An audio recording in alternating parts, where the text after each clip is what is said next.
इस बार माघ मेला कुछ विशिष्ट होगा। यहाँ पे चिकित्सालय की व्यवस्था भी माघ मेला में आने वाले श्रद्धालुओं के लिए, कल्पवासियों के लिए की जा रही है। इस पूरे व्यवस्था के साथ साथ हम लोगों ने स्नान घाट की व्यवस्था भी यहाँ पर करने के लिए निर्देश दिए गए हैं। मैंने अपने सहयोगी मंत्रियों के साथ में, जनप्रतिनिधियों के साथ में यहाँ की पूरी व्यवस्था का निरीक्षण किया है। इस बार माघ मेला कुछ विशिष्ट होगा। खासतौर पर 500 वर्षों के बाद अयोध्या में श्री राम जन्मभूमि पर मर्यादा पुरुषोत्तम भगवान श्री राम की मूर्ति प्राण प्रतिष्ठा के कार्यक्रम को आदरणीय प्रधानमंत्री जी के कर कमलों से 22 जनवरी को भव्य आयोजन के साथ होने के कारण यहाँ का प्रयागराज में भी काफ़ी बड़ी संख्या में श्रद्धालुओं के आने की संभावना है। इसलिए माघ मेले की व्यवस्था का भी निरीक्षण करने के लिए विशेष रूप से मैं यहाँ पर आया हूँ। पहली बार यहाँ पर माघ मेले को विस्तार देने का कार्य हुआ है और प्रयास किया गया है कि यहाँ पे माघ मेले में लगभग 800 हेक्टेयर क्षेत्रफल में इस पूरे मेले को विस्तार दिया जाए। पहले की तुलना में इसको बढ़ाने की कार्य हुआ है। 6 सेक्टर बनाए गए हैं। पेंटून ब्रिज भी 6 इसमें बढ़ा करके तैयारी की गई है। इसके अलावा अन्य तमाम विभागों के द्वारा जो भी अवस्थापना सुविधाएं विकसित हो सकते हैं उनको यहाँ विकसित करने की कार्रवाई की जा रही है। अब तक लगभग हमारा अनुमान है कि 4000 के आसपास संस्थाएं इस पूरे आयोजन में यहाँ सहभागी बनेंगी और इन कार्यक्रमों के साथ जुड़ेंगी। इसके लिए चाहे वह चेकर प्लेट का हो, लगभग इसमें इसकी व्यवस्था भी लगभग 100 किलोमीटर के आसपास के दायरे में ये बिछेंगी।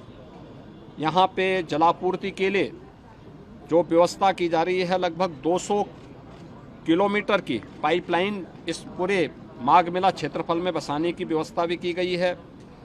18,000 से अधिक LED स्ट्रीट लाइट लगाने की व्यवस्था की जा रही है। ड्रेनेज पाइप भी यहाँ पे लगभग 63 से 65 किलोमीटर की बिछाने की कार्रवाई की जा रही है और 21,000 शौचालय, एक स्वच्छ और भव्य कुंभ के लिए शौचालय की अपनी व्यवस्था है। यहाँ पे चिकित्सालय की व्यवस्था भी माघ मेला में आने वाले श्रद्धालुओं के लिए, कल्पवासियों के लिए की जा रही है।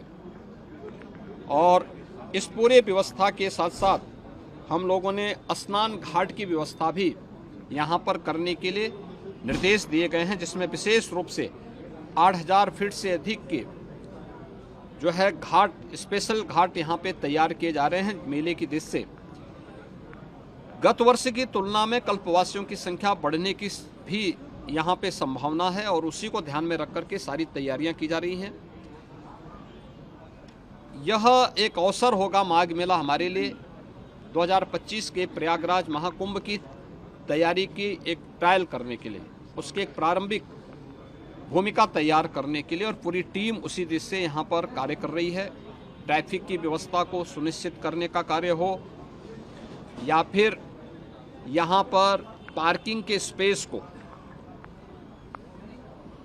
कोई भी श्रद्धालु को, कल्पवासी को कोई दिक्कत न हो, इसके लिए भी पूरी व्यवस्था और उस प्रकार के सुविधा देने के निर्देश यहाँ पर दिए गए हैं। मुख्य स्नान जो होंगे, मकर संक्रांति का पहला स्नान 15 जनवरी को होगा। पौष पूर्णिमा का जो दूसरा स्नान है यह यहाँ पर 25 जनवरी को होगा और इस दिन से कल्पवास भी यहाँ पे प्रारंभ होगा। मौनी अमावस्या 9 फरवरी को होगी। बसंत पंचमी 14 फरवरी को होगी।